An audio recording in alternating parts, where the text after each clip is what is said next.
October 3rd, 1849. Lombard Street, Baltimore. A printer named Joseph Walker is making his way home when he spots something unusual in the shadows outside Ryan's Fourth Ward polling place.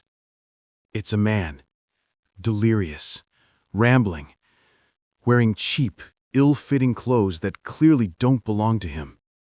Walker leans closer, and his blood runs cold, because he recognizes this face. This is Edgar Allan Poe, the most famous writer in America. In 4 days, Poe will be dead. He will never explain how he got there, who he was with, or why he's wearing another man's clothes. His last coherent words will be, "Lord, help my poor soul." But here's what they don't teach you in school. Edgar Allan Poe didn't just write horror stories. He was horror's first true victim. A man cursed from birth, betrayed in death, and then, most cruelly of all, slandered by his own rival for over 50 years. To understand the mystery of his death, we must first unravel the tragedy of his life. Because Edgar Allan Poe's story, it's darker than anything he ever put on paper. His life was a series of losses, rejections, and unbearable grief. Every person he loved was taken from him. Every success was poisoned by poverty. Every triumph was followed by devastating failure. And yet from this darkness, he created some of the most influential literature in human history. He invented entire genres. He changed the way we think about fear, about mystery, about the human mind itself. But to understand his genius, we need to go back to the beginning, to a childhood so traumatic it would haunt him until his final, mysterious breath. Boston, 1809. Edgar Poe is born into a world that already has it out for him. His mother, Eliza Poe, is a star, one of the most celebrated actresses in America. Beautiful, talented, beloved by audiences from Boston to Charleston. But here's the thing about actors in the early 19th century. They were considered scandalous, immoral, barely above criminals in the social hierarchy. Respectable society looked down on them with contempt. Edgar's father? David Poe Jr., an alcoholic actor who abandons the family when Edgar is barely a year old. He simply vanishes. Some historians believe he died of tuberculosis. Others think he just couldn't handle the shame of his profession, the poverty, the social stigma. Either way, he leaves Eliza alone with 3 children and no support.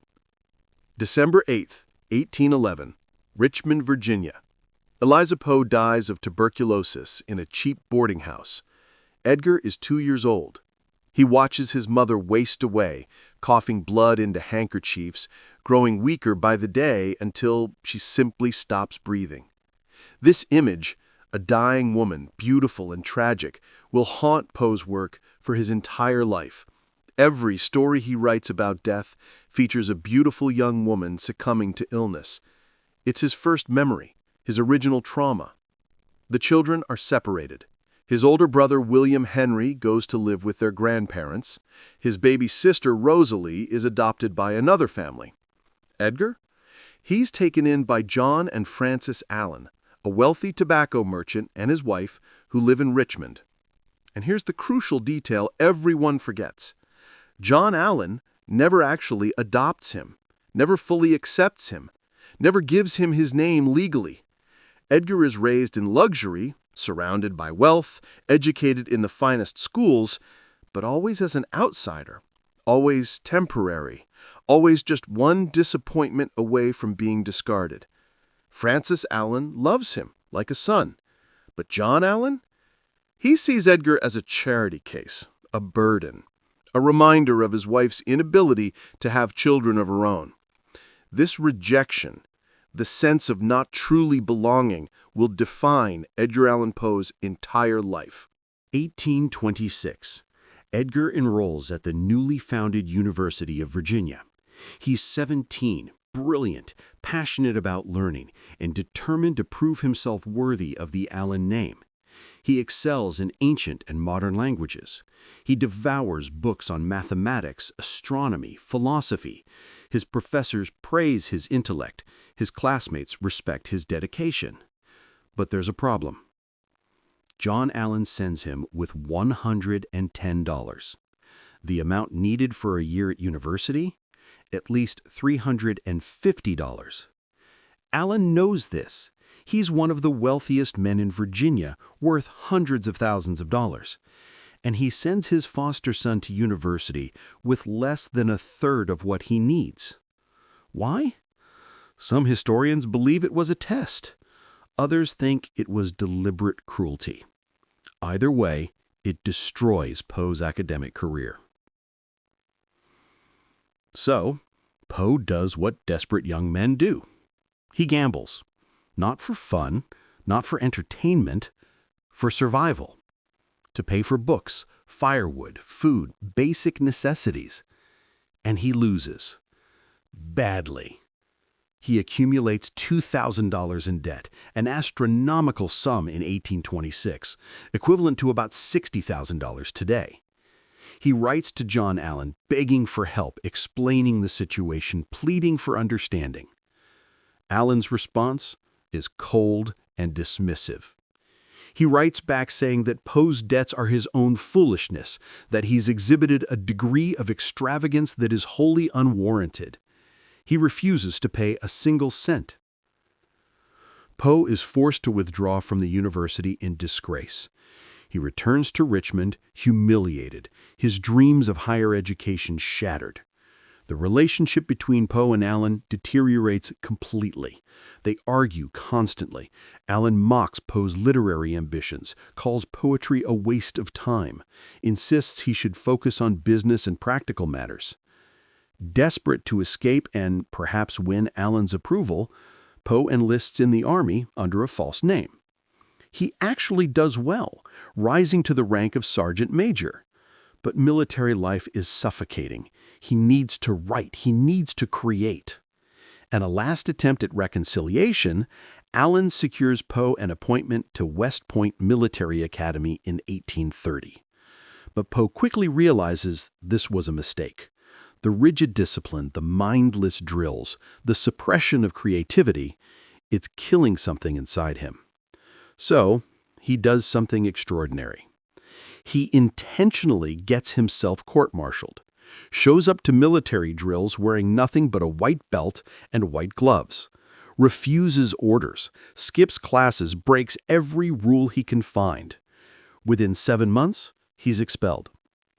John Allan disowns him completely, cuts him off without a penny.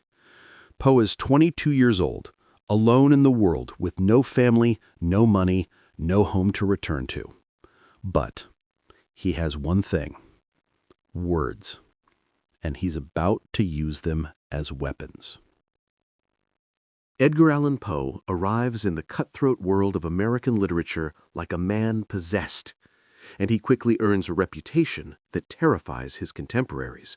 They call him the Tomahawk Man. Because Poe isn't just a writer, he's one of America's first professional literary critics, and he is absolutely merciless, brutal, intellectually devastating. He doesn't care about feelings, friendships, or professional courtesy. He cares about one thing: standards. When he reviews a book, he doesn't just critique it. He dissects it with surgical precision. He points out every flaw, every lazy metaphor, every stolen idea, every moment of intellectual dishonesty. He names names. He calls out plagiarism. He demolishes reputations with a single essay. Now, was Longfellow actually a plagiarist? Most scholars today say no. But Poe didn't care about popularity or public opinion. He cared about truth, as he saw it, about maintaining the integrity of literature, even if it made him enemies, even if it cost him opportunities and friendships. This fearlessness, this refusal to compromise, it made him respected and feared in equal measure. But here's what makes Poe a true genius. In 1841, he publishes a short story called The Murders in the Rue Morgue, and it changes literature forever. It's not a horror story. It's something completely new, something no one has ever seen before. He invents the detective story. His character, C. Auguste Dupin, uses what Poe calls ratiocination, pure logical deduction, to solve a seemingly impossible murder. Dupin examines evidence others overlook. He thinks through problems methodically. He uses observation and reasoning to arrive at conclusions that seem like magic to everyone else. Sound familiar? It should. Without Poe, there is no Sherlock Holmes, no Hercule Poirot, no Miss Marple, no detective genre at all. Arthur Conan Doyle himself acknowledged that his famous detective was directly inspired by Dupin. Every mystery writer for the next 2 centuries follows the blueprint that Poe creates in this single story. He doesn't just write in existing genres. He invents new ones. He creates templates that will influence literature, film, and television for generations. 1835. Edgar is 26 years old. Poor. Struggling. Living with his Aunt Maria Clem in Baltimore. Maria has become like a mother to him, the stable, loving maternal figure he's never really had. She supports his writing, believes in his talent, encourages his ambitions.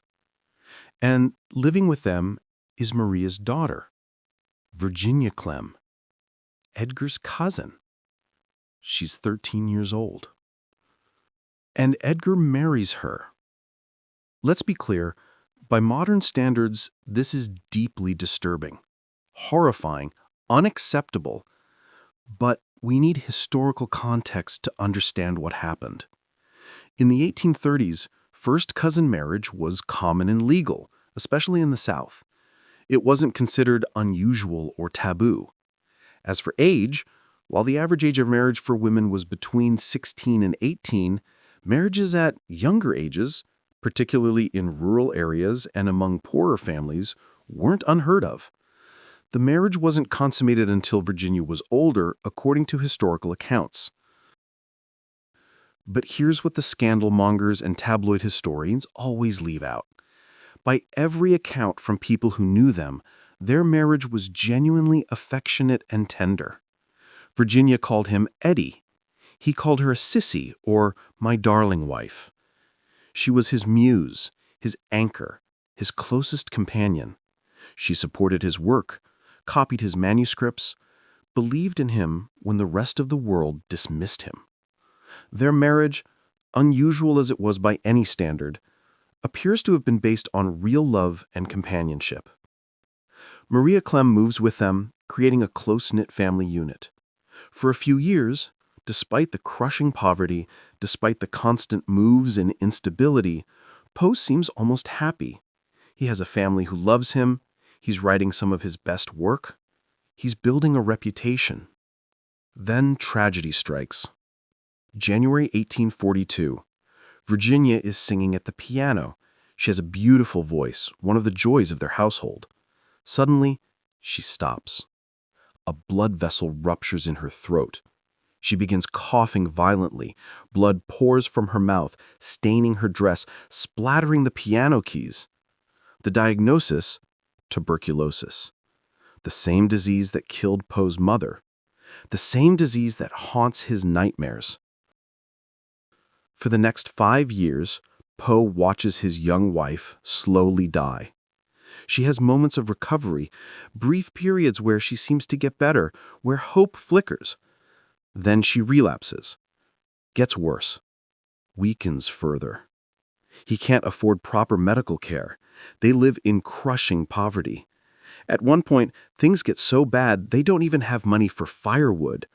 Virginia lies in bed, wrapped in Poe's old military coat, with their pet cat curled on her chest for warmth.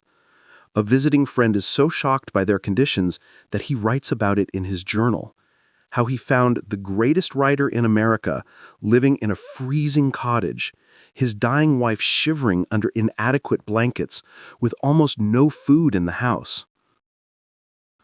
And this is when Poe writes his most famous work. Because every dying woman in Poe's stories, Lenore in The Raven, Annabel Lee, Ligeia, Madeline Usher, they're all Virginia. All shadows of the woman he's losing inch by agonizing inch. All expressions of his helpless grief as he watches tuberculosis steal away the person he loves most in the world. His writing during this period is suffused with death, loss, mourning, and a kind of beautiful, terrible sadness that comes from watching someone die over years, knowing you can't save them, that all you can do is bear witness to their suffering. January 30th, 1847, Virginia Clem Poe dies. She's 24 years old. She's been sick for 5 years. The end, when it comes, is almost a mercy. Poe completely collapses. Friends report that he's inconsolable. He can barely function. He turns heavily to alcohol to numb the pain. He writes to a friend that he feels like he's losing his mind, that the world has become gray and empty and meaningless. His creative output becomes erratic, brilliant one moment, chaotic the next. He drinks more, struggles to hold jobs, alienates friends and supporters. But even in this darkness, he continues to write. Because writing is all he has left. It's the only thing that makes sense in a senseless world. Let's rewind 2 years to the moment Edgar Allan Poe became immortal. January 29th, 1845. The New York Evening Mirror publishes a poem, The Raven. The reaction is instantaneous, explosive, unlike anything the American literary world has ever seen. Within days, the poem is being reprinted in newspapers across the country. Within weeks, it's in magazines, journals, and pamphlets. People memorize it, recite it at parties, perform it at literary gatherings.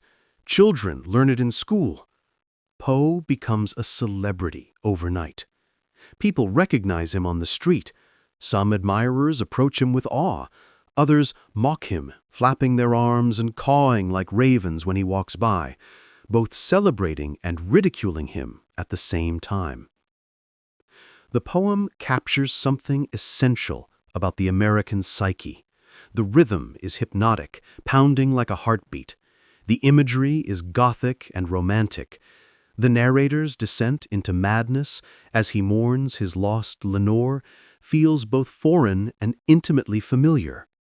The Raven itself, mysterious, ominous, repeating its single word, nevermore, becomes an instant cultural icon. It's a masterpiece, one of the most famous poems in the English language, a work that will be read, studied, and performed for centuries. And for this masterpiece, the poem that will define American Gothic literature for generations, Poe is paid $9. $9. He never earns significant money from it. Other publications reprint it without compensation, common practice in an era before strong copyright laws. He remains poor, desperate, struggling to pay rent, struggling to afford food and medicine for Virginia, struggling just to survive. This is the bitter irony of Poe's life. He achieves fame without fortune, recognition without respect, influence without security. But here's why Poe is a true genius, why his work endures. He doesn't write monster stories. He writes about the monsters inside us. In The Telltale Heart, the horror isn't the murder. It's the narrator's descent into madness, the paranoia that grows and grows until he's convinced he can hear his victim's heart still beating beneath the floorboards. The guilt that manifests as a phantom sound, driving him to confess his crime. In The Cask of Amontillado, the terror is cold, calculated revenge. A man lures his friend into catacombs and buries him alive, not in a fit of passion, but methodically, deliberately, even politely. The horror is how normal the narrator sounds as he describes committing an atrocity. Poe invents psychological horror. He understands that the scariest place isn't a dark castle or haunted forest, it's the human mind. He explores obsession, paranoia, guilt, madness, and death, not as external threats, but as internal experiences. And he knows this territory so intimately because he's living it. Depression, grief, the constant weight of loss, the feeling that the world is fundamentally hostile and that suffering is the only constant. His horror isn't escapism, it's confession. And then in 1848, he does something completely unexpected. He publishes Eureka, a prose poem attempting to explain the origin and structure of the entire universe. It's bizarre, wildly ambitious. Some critics call it the ravings of a madman, the product of grief and alcohol. Others dismiss it entirely. But here's the remarkable thing. Poe intuits a theory remarkably similar to the Big Bang, almost a century before scientists develop it. He describes the universe expanding from a single point of primordial particle and eventually contracting back into itself in what he calls the Great Cycle. He writes about the relationship between matter and spirit, about how the universe is fundamentally unified. Was he a genius ahead of his time, making intuitive leaps that science would later confirm? Or was he a desperate man grasping at cosmic meaning in the face of unbearable personal tragedy? Maybe both. Maybe that's what genius is, the ability to transform suffering into insight, pain into understanding, darkness into illumination. September 27th, 1849, Richmond, Virginia. Edgar Allan Poe boards a steamboat headed north. His destination, New York. His purpose? To bring his aunt, Maria Clem, to Richmond for his upcoming wedding. Yes, wedding. He's engaged again, to his childhood sweetheart, Sarah Elmira Royster. They knew each other when they were young, before John Allan's interference and Poe's chaotic life pulled them apart. Now, years later, she's a widow, and he's been mourning Virginia for 2 years. They've reconnected. Things are finally looking up. He seems happy, optimistic. Friends report that he's been sober, focused, making plans for the future. He talks about starting a new magazine, settling down, finding stability at last. He leaves Richmond on that steamboat. And then, nothing. For 5 days, Edgar Allan Poe vanishes, completely disappears. No one knows where he is, what he's doing, who he's with. There are no witnesses, no letters, no records, nothing. It's as if he simply ceases to exist. October 3rd, 1849, he reappears in Baltimore, which isn't even on his route from Richmond to New York. He's found outside Ryan's Fourth Ward polling place, a notorious tavern and voting location, slumped in the gutter, semi-conscious. Joseph Walker, a printer and acquaintance, recognizes him despite his condition. Walker is shocked, horrified. This is Edgar Allan Poe, the famous writer, reduced to a delirious wreck wearing clothes that clearly aren't his. Walker immediately sends for Dr. Joseph Snodgrass, a friend of Poe's.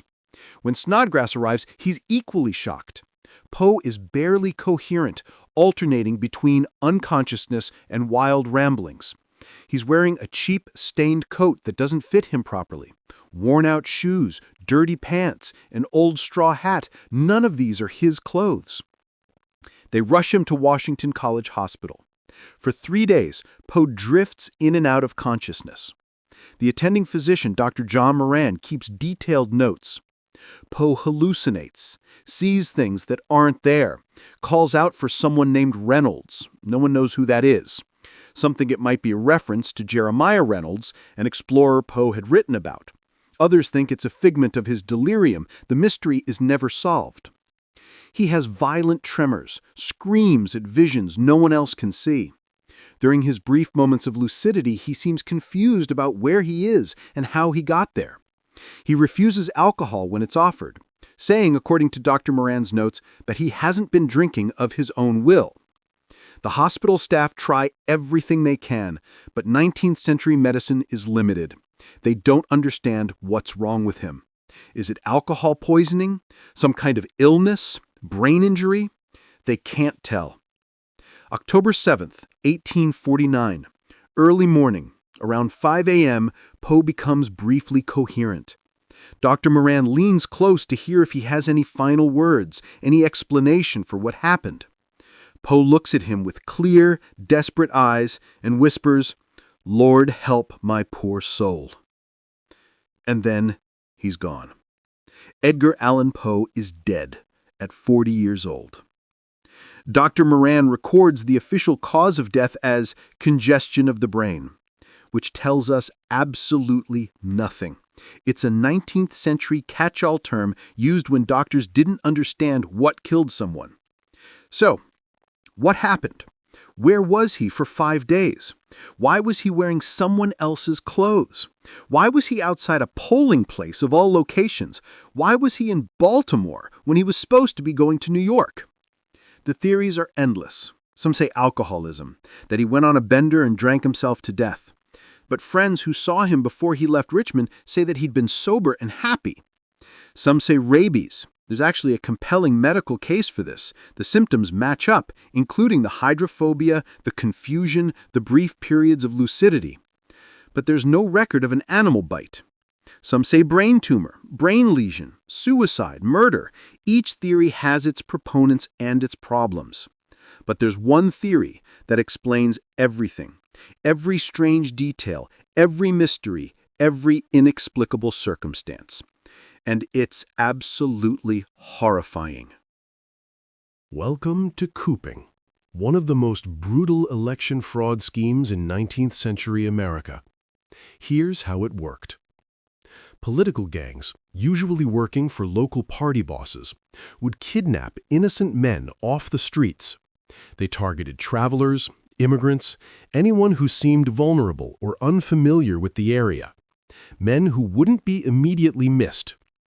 They'd lock these men in rooms called coops, often in basements, warehouses, or back rooms of taverns, hence the name. Then they'd beat them, force-feed them alcohol and laudanum, a common opium-based painkiller that was legal and widely available, keep them drugged, disoriented, and compliant. On election day, they'd drag these men to multiple polling places across the city. At each location, they'd force them to vote, sometimes for the same candidates, sometimes for different ones, depending on the instructions. To avoid recognition, they'd change the victim's clothes between each polling place. Different coat, different hat, different appearance. A single victim might be forced to vote 10, 15, even 20 times in a single day. When the gangs were done with them, when they'd extracted every possible vote, they'd simply dump the victims in the street. Many died from the alcohol poisoning, the beatings, the opium overdose, the exposure. The ones who survived were often so traumatized and disoriented they could barely remember what happened. Now consider the facts. October 3rd, 1849, was Election Day in Baltimore, a major contentious election with high stakes. Poe was found outside Ryan's 4th Ward polling place, a location with a notorious reputation for exactly this kind of fraud. He was wearing clothes that weren't his, exactly what cooping victims wore after being moved between polling places. He was delirious, clearly intoxicated with something, yet according to Dr. Moran, he insisted he hadn't been drinking willingly. He'd been missing for 5 days, the typical duration of a cooping operation, from kidnapping to Election Day. Edgar Allan Poe, fragile, recognizable, traveling alone, was the perfect victim. Easy to grab, easy to control, and famous enough that the gang might not even realize who they'd captured until it was too late. The evidence fits. Every strange detail makes sense through this lens. He was kidnapped, drugged, beaten, and used as a pawn in a corrupt election scheme. And it killed him. Is this definitely what happened? We'll never know for certain, but it's the most comprehensive explanation for all the mysteries surrounding his death. It accounts for everything that other theories leave unexplained. Edgar Allan Poe, one of the greatest writers in American history, likely died as a victim of political corruption and violence. But there's one more tragedy to this story, because even in death, Poe couldn't find peace. October 8, 1849. Edgar Allan Poe is buried in Westminster Burying Ground in Baltimore. The funeral lasts 3 minutes. Only 7 people attend. He's placed in an unmarked grave in the back of the cemetery, a pauper's burial for America's greatest writer. You'd think that was tragic enough. But then, something worse happens. 2 days after Poe's death, an obituary appears in the New York Tribune. It's written under the pseudonym Ludwig, but everyone in literary circles knows who wrote it: Rufus Wilmot Griswold, a rival editor, a mediocre writer, and a man Poe had publicly humiliated in a review years earlier, calling his poetry anthology poorly curated and his own verses uninspired. Griswold had been waiting for his revenge.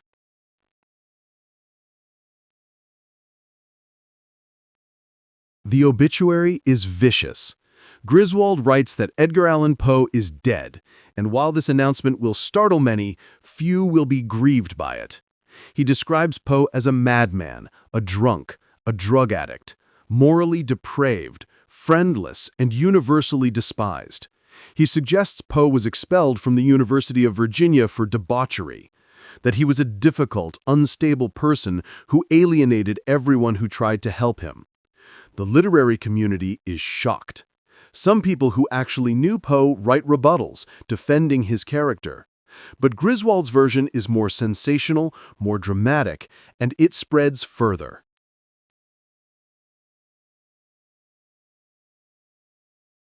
But here's the cruelest twist.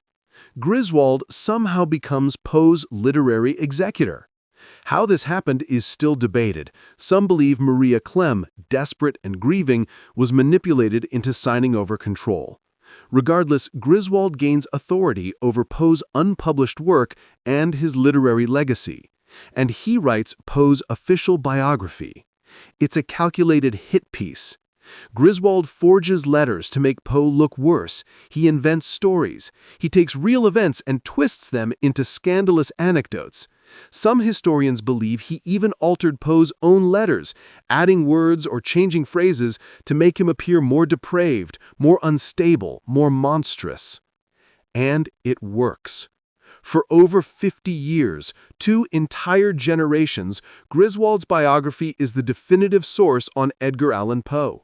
It's reprinted in every collection of Poe's work. It's taught in schools. It's cited by scholars. It's believed as fact.